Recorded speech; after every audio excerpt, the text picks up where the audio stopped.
Ngayong araw, hindi lang ako ang estudyante ni Justin. Nagsidatingan ng 4 na batang mahigit 1 taon na niyang tinuturuan. Tulad ni Justin, may angking husay na rin sila sa skimboarding. Pag ganyan ba, tinuturuan mo sila? Sa kan mga tricks. Nakakuha naman sila, nakaka-register naman sila. Turuan sila mga basic na tricks. Ba't mo sila tinuturuan? Para makuha po sila. Para po maingganyo sila, magustuhan nila. Di sila tumigil sa paglalaro. Pero ano yung hinahanap mong mga katangian o yung pag-uugali sa isang bata na tingin mo kailangan para gumaling sila? Kuha po sila. Diri ba? Ano po sila? Hindi lang mayabang. Tapos, pabor-pabor lang. Tayin-tayin lang. Mano lang sila, disiplina sa sarili. Di magbisyo. Pero hindi lang ito ordinaryong araw ng paglalaro. Dahil sila Justin, inihahanda sila para sa isang nalalapit na kompetisyon. Bakit kayo nagsiskimboard? Para makasali sa Lagataw, yung malalaki na tao. Ang galing dun. Yung huling competition, nakapunta ba kayo? Po dito po. Nanood lang kayo o sumali kayo? Nanood lang. Pero tingin nyo ba isang araw, ready na kayo na lumaban sa ganun? Ready na. Ready na? Yun ang sagot. O tuwing kailan kayo naglalaro? Araw-araw? Wow! Siyempre, pagkatapos ng school. Malaki raw ang pasasalamat ng mga bata na may tulad ni Justin, na nagtuturo nang walang hinihinging kapalit. Anong pakiramdam mo na si Kuya Justin ay tinuturuan kayo ng libre? Kasi ang galing niya eh. May barol at mga bata. Matutunan nila ito. May skimboarding. Sa katunayan, pwedeng pagkakitaan ni Justin ang pagtuturo ng skimboarding. Lalo pat marami rin silang pangangailangan ng pamilya.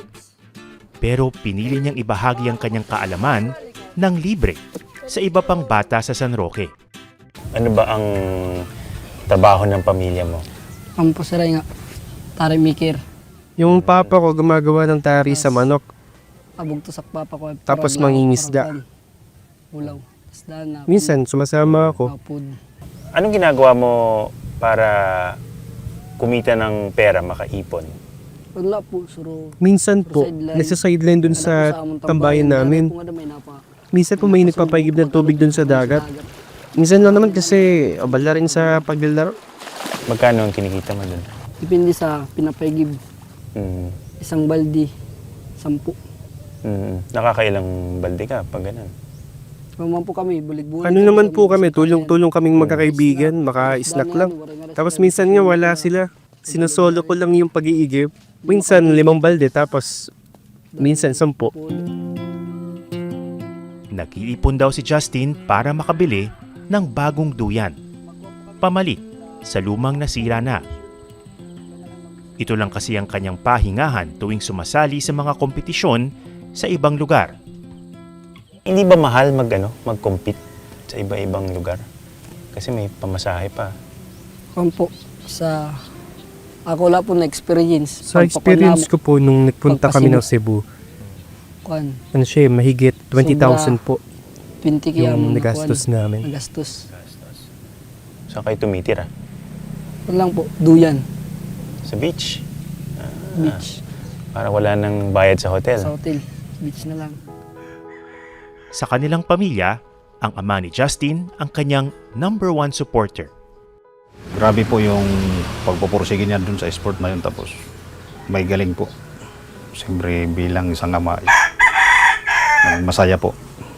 Kasi yung ko po sa sport po siya naka-focus po. Hindi po sa imbis po sa tropa-tropa po. Paggawa ng tari ng manok ang hanap buhay ni Alvin. Hindi raw kalakihan ang kita rito. Pero nagawa pa rin niyang bilhan si Justin ng segunda manong board. Sabi niya sa akin, Papa, wala na po akong ginagamit na board. Kaya yun, mga 6,000 po yung budget ko po sa board na yun. Kahit na suportado ang sport ng anak, may isang kondisyon daw si Alvin kay Justin. Basta mag-aral lang sila ng mabuti. Walang problema sa akin kahit anong sports, suportahan ko po sila.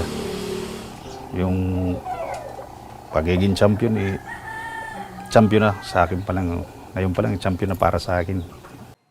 Maraming salamat sa panonood ng Eyewitness, mga kapuso. Anong masasabi niyo sa dokumentaryong ito? I-comment na yan at mag-subscribe sa YouTube channel ng GMA Public Affairs.